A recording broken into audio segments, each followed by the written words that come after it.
Scared Stiff Part 8. Now, he was face to face with what seemed to be a younger version of himself. He was damned if he was going to see Jimmy turn out the way his father did.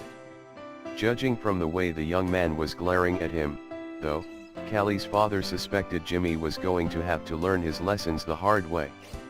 Callie's father shook his head tersely. "Son. I told you, I'm not your damn son," Jimmy bit out, his face reddening again. "Listen, Jim. You're going to have to realize that you've got to get your temper under control before you get anywhere. You're going to end up going down the same path as your father if you don't watch it. Do you want that?" When Jimmy didn't answer, merely scowled at him, Callie's father solemnly turned and walked away. "Good luck, Jim. You're going to need it."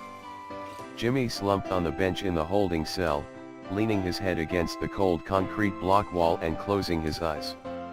This was bad. This was very bad, and he couldn't take the thought of being stuck behind bars. He couldn't believe his uncle refused to come bail him out. His uncle had been the one constant in his life, his aunt, and his cousin the others. He couldn't believe his uncle would turn his back on him when he'd already been forgotten by his father. Dad. He practically choked on the thought of his father Robert. He'd shunned any connection with his father Robert since he was about 15, resenting any connection to being the son of a convict. He'd never even thought much about how his temper could mean he'd lose everything. Now though, with nowhere else to call, he was truly stuck and didn't know what to do. Jimmy floated through the next few days in a bit of a haze. He'd almost forgotten about Callie in the sea of legal troubles and discussions he'd had with the court-appointed attorney. He'd even considered pleading not guilty, but he knew everything was too damning. He was pretty sure Terry was going to testify against him, and looking back on the situation, Jimmy knew he'd started it. He was always the one to start it, and generally to finish it, too.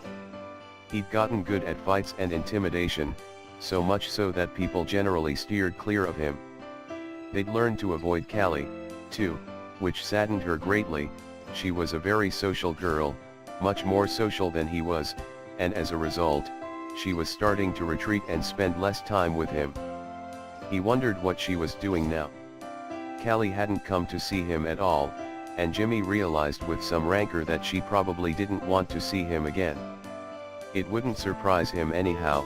Everyone ultimately left him at some point, and that thought alone was enough to make him want to scream, if it wouldn't have sent the guards running to see what was wrong with him. They'd moved him from a holding cell and into the general population. While he wasn't old enough yet to be tried as an adult, it was a youth detention facility. After all, it was scary enough. There were kids there younger than he was, who would sit with him every so often and brag about how they knifed this person or robbed someone else. He was learning too much of what he didn't want to know, things he'd forgotten from his days of visiting his father regularly in jail. The memories were being stirred though, and every so often he shivered, chilled from the memory of his father's haunted features. "Yo, kid." Jimmy's head snapped around, his gaze instantly narrowing when he saw who was addressing him. He resented the nickname kid, having always been the youngest in virtually any crowd. It seemed to stick to him like glue here, where the average age seemed to hover around 20, which made him one of the youngest in the center. To hear someone virtually his own age calling him a kid galled him, but he knew better than to step out of line when he was heading back to his room. He hated life in the detention center. He hadn't expected to serve any time, given this would be his first conviction, but given the seriousness of the charge, he wasn't entirely surprised that the Crown prosecutor had wanted to throw the book at him. It was the same Crown counsel that had very nearly had him convicted last time, and the lawyer and Jimmy hated each other very much. Seeing him again, Jimmy felt as though he wanted to drive his fist to the back of the lawyer's throat. The lawyer seemed to sneer at Jimmy when the conviction was announced and Jimmy was being led away. It was a moment Jimmy had burned into his conscience. This was the first time he'd been successfully convicted, and for Jimmy, who'd never lost at anything, that was one of the scariest prospects of all. He hated lawyers, hated that the cops had put him here, in a building that was little more than a prison, hated that at 17 years old, he was no better than his dad. His uncle had only seen him once, but he was grateful to his aunt, who had been his rock after all this time. She was the one who truly realized what life at home had been like for Jimmy. She knew he'd seen far too much at a very young age.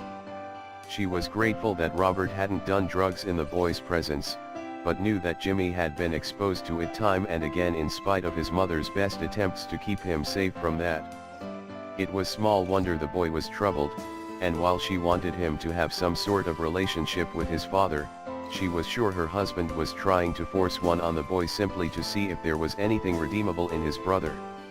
After all, children usually brought out the best in people, as it had in Jimmy's uncle.